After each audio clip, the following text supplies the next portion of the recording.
شروع اللہ کے نام سے جو بڑا مہربان اور نہایت رحم کرنے والا ہے۔ السلام علیکم سامعین، میں طاہرہ ذیشان ہوں اور آپ دیکھ رہے ہیں ہمارا چینل حکایات و واقعات۔ 1914 میں یورپ میں جنگ کے شعلے بھڑک رہے تھے۔ برطانیہ اور فرانس جرمنی سے پنجہ آزمائی کر رہے تھے۔ امریکہ الگ تھلگ تھا، لیکن مئی 1915 کی دوپہر ایک ایسا واقعہ پیش آیا جس نے امریکہ کو بھی پہلی جنگ عظیم میں گھسیٹ لیا۔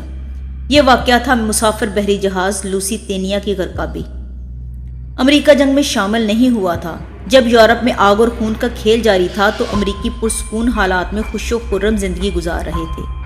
اس کی ایک بڑی وجہ یہ بھی تھی کہ امریکہ جنگی علاقوں سے بہت دوری پر واقع تھا، مگر برطانیہ کو امریکہ کی اس طرح غیر جانبداری ایک آنکھ نہیں بھا رہی تھی اور وہ زور و شور سے جرمنی کے خلاف پورے یورپ کو ہڑپ کرنے کے عزائم کا الزام لگا رہا تھا۔ ادھر امریکہ مکمل غیر جانبدار بھی نہیں تھا، کیونکہ وہ جنگ عظیم اول کے دوران دونوں فریقین کو اپنا اسلحہ فروخت کر رہا تھا۔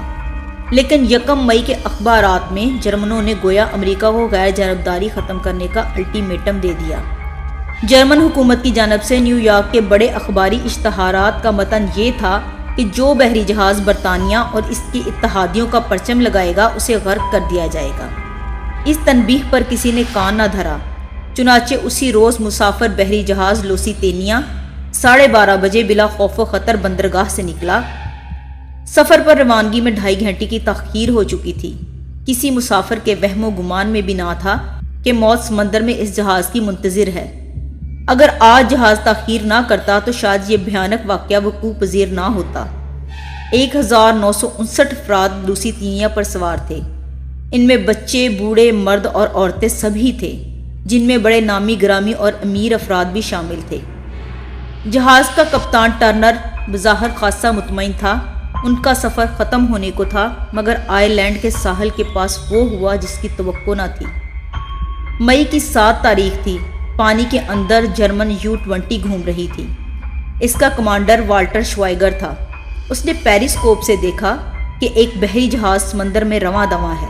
یہ اس کا ہدف تھا اور کوئی مشکل نہ تھی۔ ٹرنر کے دماغ میں کیا سمائی تھی؟ وہ تو اچھا خاصا تجربہ کار آدمی تھا۔ اسے آبدوزوں کی تباہ کاریوں کا علم تھا، پھر بھی اس نے جہاز کو کم رفتار پر کیوں چلا رکھا تھا اور وہ خلاف معمول جہاز کو بالکل سیدھ میں چلا رہا تھا، حالانکہ اس سے پیش در پیش چلانے کا حکم تھا، اور یہ حرکت جرمن آبدوز کو نشانہ باندھنے میں بڑی معاون ثابت ہوئی۔ پھر ایک دھماکہ ہوا۔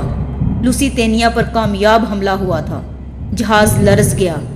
ذرا آگے کو بڑھا کہ ایک اور دھماکہ ہوا۔ بس پھر 18 منٹ میں جہاز ڈوب گیا۔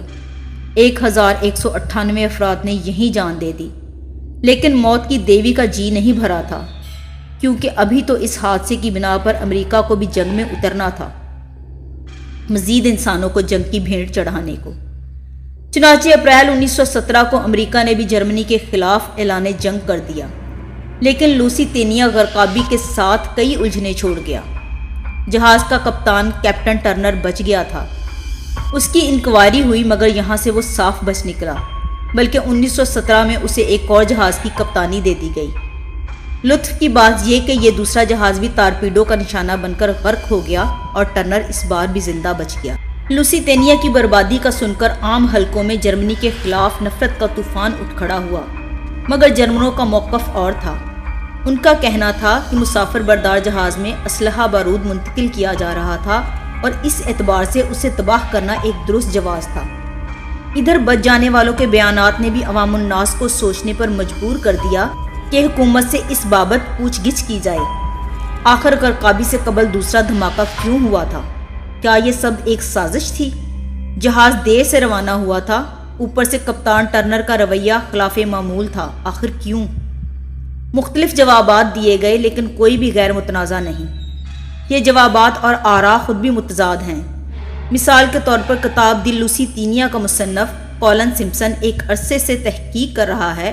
اس کا کہنا ہے کہ جہاز میں 700 افراد تو عام سویلین مرد، عورتیں اور بچے تھے، مگر باقی سب سادہ لباس میں فوجی تھے، اور جہاز میں اسلحہ بارود بھی موجود تھا، جسے برطانیہ امریکی ملی بھگت سے خفیہ طور پر برطانیہ لے جایا جا رہا تھا۔ اس کے علاوہ اور مسافر جہازوں سے بھی یہ گھناؤنا کام لیا جا رہا تھا، جس پر جرمنوں کو بڑی بے چینی تھی۔ چنانچہ انہوں نے برطانوی پرچم والے جہازوں کو غرق کر دینے کا اعلان کیا تھا۔ جرمنوں کا کہنا تھا کہ دوسرا دھماکہ در حقیقت تارپیڈو کے اثر سے تباہ ہونے والے اسلحہ بارود کا تھا جسے جہاز میں چھپایا گیا تھا۔ ادھر برطانیہ کا موقف یہ تھا کہ دوسرا دھماکہ جہاز کے بوائلر کے پھٹنے کی وجہ سے ہوا تھا، نہ کہ پوشیدہ اسلحے بارود سے۔ پھر اگر اسلحہ موجود بھی تھا تو کم از کم تارپیڈو کی رسائی اس مقام تک نہیں ہو سکتی تھی جہاں مبینہ اسلحہ موجود تھا۔ ٹرنر بھی متنازع ٹھہرا۔ دی لاسٹ وائج آف لوسیتینیا کا محقق و مصنف اے ہالنگ اس سارے واقعہ کی ذمہ داری ٹرنر کے سر تھونپتا ہے۔ اس کا کہنا ہے کہ ٹرنر کو خصوصی طور پر سفر میں آبدوزوں کے خطرات کی اطلاع دی گئی تھی اور جہاز کو نازک علاقوں سے تیز رفتاری سے اور چکر کھاتے ہوئے گزرنے کی ہدایات دی گئی تھیں، مگر اس نے ان پر بالکل کان نہیں دھرا۔ وہی اس واقعہ کا ذمہ دار ہے، لیکن کولن سمپسن کی رائے مختلف ہے۔ وہ ٹرنر کو بالکل بے قصور بتاتا ہے۔ اس کا کہنا ہے کہ ٹرنر کو سفر سے پیشتر حکام نے جہاز کو خاص انداز میں چلانے کی کوئی ہدایت نہیں کی تھی، بلکہ جب حادثہ ہو گیا تو بعد میں پچھلی تاریخوں کے تحت جھوٹ موٹ ایسی ہدایات تحریر کر کے برطانوی حکومت نے ٹرنر کو اس واقعہ کا ذمہ دار ٹھہرایا۔ پھر اصل مجرم کون تھا؟ کولن سمپسن نے ایک بڑی بات کہہ دی۔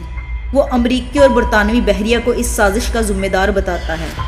فرینکلن ڈی روزویلٹ اور ونسٹن چرچل گہرے دوست تھے۔ جنگ عظیم اول کے دنوں میں یہ دونوں امریکہ اور برطانیہ میں بحریہ کے وزیر تھے۔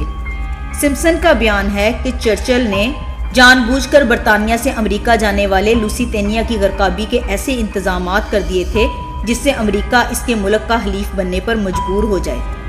اس کی بدنیتی کا ایک اور ثبوت اس کے وہ براہ راست احکامات ہیں جس کی روح سے آئرلینڈ کے قریب لوسیتینیا کی خبر گیری اور اسے آگے بحفاظت لے جانے کے لیے مقرر کردہ حفاظتی بحری جہاز کو بندرگاہ سے روانگی کے وقت روک دیا گیا تھا اور بیچارہ ٹرنر وہاں اس جہاز کو نہ پا کر پریشان بھی ہوا۔ چرچل یہ مجرمانہ احکامات صادر کر کے ایک ہفتے کی چھٹی پر پیرس چلا آیا تھا اور پھر حادثے کے اگلے روز واپس آیا۔ پیرس میں اس کے سیر سپاٹے کی کوئی اطمینان بخش توجیہ نہیں کی گئی۔ کہا گیا ہے کہ لوسیتینیا پر لادے جانے والے مال و اسباب کی 2 فہرستیں تیار کی گئی تھیں۔ اصل فہرست میں اس فوجی ساز و سامان کی تفصیل موجود تھی جسے خفیہ طور پر لے جایا جا رہا تھا، مگر حادثے کے بعد تحقیقات شروع ہوئیں تو اصل اور جعلی دونوں فہرستیں غائب کر دی گئی تھیں۔ کیوں؟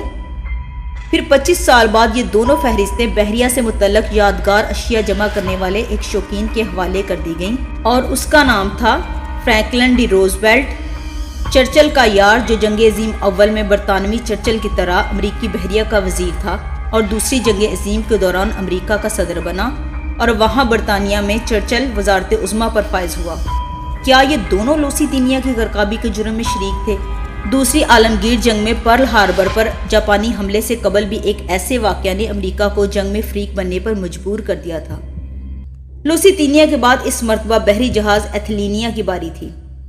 یہ جہاز بھی مسافر بردار تھا۔ 3 ستمبر 1939 کی رات یہ لیورپول کے بندرگاہ سے نکل کر مونٹریال کی جانب عازم سفر تھا، لیکن در حقیقت اپنی موت کی جانب بڑھ رہا تھا، جس نے ہیبریڈیز سے مغرب میں 200 میل دور اسے نگل لیا۔ جہاز میں ایک دھماکہ ہوا اور وہ غرق ہو گیا۔ اسے کس نے تباہ کیا؟ حسب سابق یہ جرمنوں کی کارستانی قرار دی گئی، مگر برطانوی بحریہ کا ریکارڈ اس روز کے بارے میں صاف کہتا ہے کہ کوئی جرمن آبدوز سمندر میں نہیں دیکھی گئی۔ یوں اگر ایتھلینیا جرمن تارپیڈو کا شکار نہیں ہوا تھا تو دھماکہ کس طرح ہوا؟ کہیں ایسا تو نہیں تھا کہ جہاز کے تہ خانے میں گودام کے سامان میں ٹائم بم رکھ دیا گیا ہو؟ ویسے بھی جہاز کے مسافروں میں زیادہ تر امریکی تھے اور یوں امریکہ کو جنگ میں کود پڑنے کا ٹھیک ٹھاک جواز مل گیا، مگر ٹائم بم رکھنے کی ضرورت کس کو تھی؟ شاید برطانوی بحریہ کے وزیر ونسٹن چرچل کو، جس نے جرمنی کے خلاف ایک مضبوط حلیف حاصل کرنے کے لیے گھنونا کام کیا۔